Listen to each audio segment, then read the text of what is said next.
Selamat pagi Ibu. Pagi. Perkenalkan, saya Perawat Amanda Putri. Saya bekerja di shift pagi mulai pukul 7 sampai jam 12 siang ya Ibu. Baik. Saya di sini akan melakukan pemeriksaan fisik sistem muskuloskeletal. Pertama saya akan melihat bagaimana pasien berjalan. Boleh Ibu bisa berjalan dari arah sana? Nah, baik. Selanjutnya saya akan memeriksa kekuatan otot. Duduk dulu dong. Selanjutnya saya akan melakukan pemeriksaan kekuatan otot pada pasien. Pasien diminta untuk tetap rileks dan diminta untuk posisinya berbaring ataupun duduk. Pertama saya akan yang pertama untuk menilai tonus otot itu ada 5, 4, 3, 2, 1 dan 0. Untuk nilai 5 itu kita bisa melawan gravitasi dan menahan tekanan. Bisa saya lakukan. Ibu angkat ya tangannya. Tangan saya ya. Baik, seperti itu. Yang kedua, saya akan melakukan pemeriksaan trofi otot.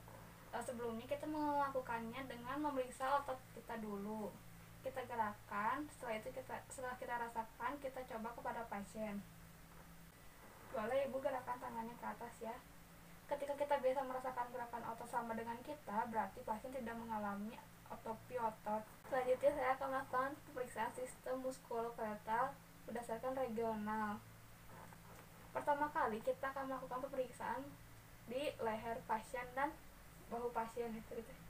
Pertama kali kita akan melakukan pemeriksaan pada kepala dan leher pasien. Tapi sebelumnya kita harus melakukan palpasi dulu secara umum dan inspeksi secara umum. Nah, pertama saat kita melakukan inspeksi, kita lihat pada saat pasien berjalan, apakah pasien berjalan lurus.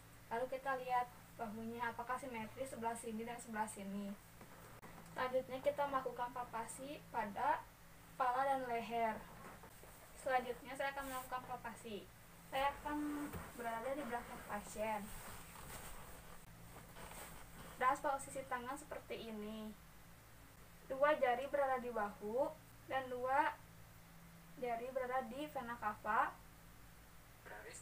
Dan 2 jari ini kita akan menelusuri ke bawah. Seperti ini. Kita lihat, kita telusuri sampai ke bawah apakah ada benjolan. Selanjutnya bagian sininya kita raba juga. Setelah itu kita raba 2 jari ini ke depan sampai ke tiroidnya. Seperti ini. Apakah ada benjolan atau tidak? Rasa sudah tidak ada benjolan, kita lanjutkan ke bagian bahu. Tidak ada benjolan, periksa ke bahu sebelah sini. Yang satu kita meraba dan satu lagi kita fiksasi. Apakah ada terasa nyeri Bu? Tidak ada. Baik. Selanjutnya kita melakukan pemeriksaan ke pergelangan tangan pasien. Meminta pasien sedikit mengangkat tangannya. Baik. Ada masalah atau tidak? Lalu kita meminta tangannya berpindah ke atas, ke bawah, dan ke samping. Termasuk ke dalam pemeriksaan ekstremitas bagian atas. Selanjutnya meminta pasien melakukan pergerakan leher. Pergerakan leher itu terdiri dari aduksi, dan rotasi dalam dan luar. Baik, selanjutnya kita melakukan pemeriksaan di bagian siku dan lengan pasien. Bagian siku kita lihat dulu, kita inspeksi dulu. Maaf ya Bu. Kita lihat apakah ada benjolan atau tidak. Tidak ada ya Bu. Kemudian kita melakukan perabaan di bagian sikunya. Posisi tangan seperti ini menekan dan ini meraba. Seperti ini kita lihat, kita rasakan apakah ada denyut atau tidak. Lalu kita gerakkan, kita lihat apakah ada benjolan atau tidak. Tidak ada ya Bu. Lihat pasien melakukan pergerakan, kita lihat ada pergerakannya atau tidak. Kita gerakan ya Ibu. Baik. Selanjutnya kita akan melihat pergerakan pada sikut pasien. Kita lihat gerakan ya Bu ke depan, lalu lihat ke belakang ya Bu. Baik. Oke, pasiennya masih mampu ya. Selanjutnya setelah kita melakukan pemeriksaan di bagian siku, kita lanjutkan di bagian lengan. Kita lihat apakah di bagian pergelangan tangannya ada benjolan atau tidak. Tidak ada ya Bu. Setelah itu kita meminta pasien untuk menggerakkan lengan tangannya. Bisa Ibu gerakkan ke kanan dan kiri ya Bu. Gini-gini Bu. Baik, masih bagus ya. Lalu ke atas dan ke bawah ya Ibu. Oke, baik. Selanjutnya kita melakukan pemeriksaan di bagian punggung pasien. Selanjutnya pemeriksaan di bagian punggung pasien. Kita lihat di bagian punggung di punggung pasien, apakah pasien mengalami postur kifosis, lordosis atau skoliosis atau gibus. Seperti itu. Kita raba di bagian punggung pasien ke bawah, apakah ada benjolan atau gravitasi, dan terus sampai ke lumbar. Baik, tidak ada ya Bu. Ini untuk bagian depan sama, kita tarik dari bahu langsung turun ke abdomen. Pemeriksaan sama, kita mulai dari bahu langsung turun ke abdomen, dan saat di abdomen kita tekan. Setelah kita menekan di sini, kita minta pasien untuk menarik nafas. Tarik nafas ya Bu. Tujuannya untuk menilai apakah ada kekuatan otot atau tidak. Benar. Selanjutnya saya akan melakukan pemeriksaan dispersi pada kaki pasien. Kita lihat perbandingan kaki pasien. Di sini saya akan melihat jarak antara sias dan mareolus atau jarak dari pusat ke mareolus.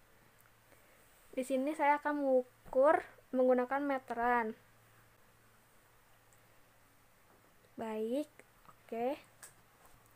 Selanjutnya saya akan melakukan pemeriksaan tanda balon di lutut pasien. Seperti ini. Kita raba lutut pasien seperti ini keduanya. Kita lihat, kita raba apakah ada cairan atau tidak. Selanjutnya saya akan melakukan pengkajian khusus atau PALEN.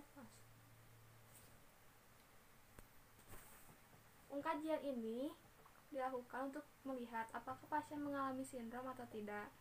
Cara mengetahuinya, kita meminta pasien untuk melakukan cara seperti ini. Cara mengetahuinya, kita bisa meminta pasien melakukan cara seperti ini. Luruskan tangannya ya Bu, seperti ini. Lalu dorong, tekuk. Nah, setelah itu kita minta pasien untuk menahan selama 1 menit. Setelah itu jika pasien merasa kesemutan, berarti pasien mengidap sindrom. Bertanya, apakah ibu mengalami kesemutan? Tidak. Berarti pasien tersebut adalah normal, tidak mengidap sindrom.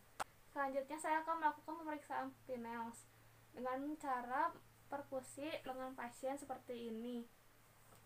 Mengetuk lengan pasien selama 3 kali. Kita lihat apakah ada kesemutan pada pasien atau tidak. Jika tidak, berarti pasien normal. Kita tanya pasien apakah pasien kesemutan. Ibu kesemutan? Tidak. Oke, baik. Berarti pasiennya adalah normal. Yang terakhir, saya akan melakukan pemeriksaan refleks patella dengan menggunakan tong spatel. Sebelumnya, kaki pasien tidak boleh menyentuh tanah atau lantai, yaitu meminta pasien untuk menjalankan kakinya seperti ini.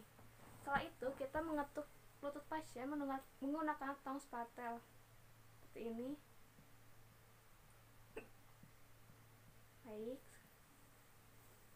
Baik, pemeriksaannya telah selesai.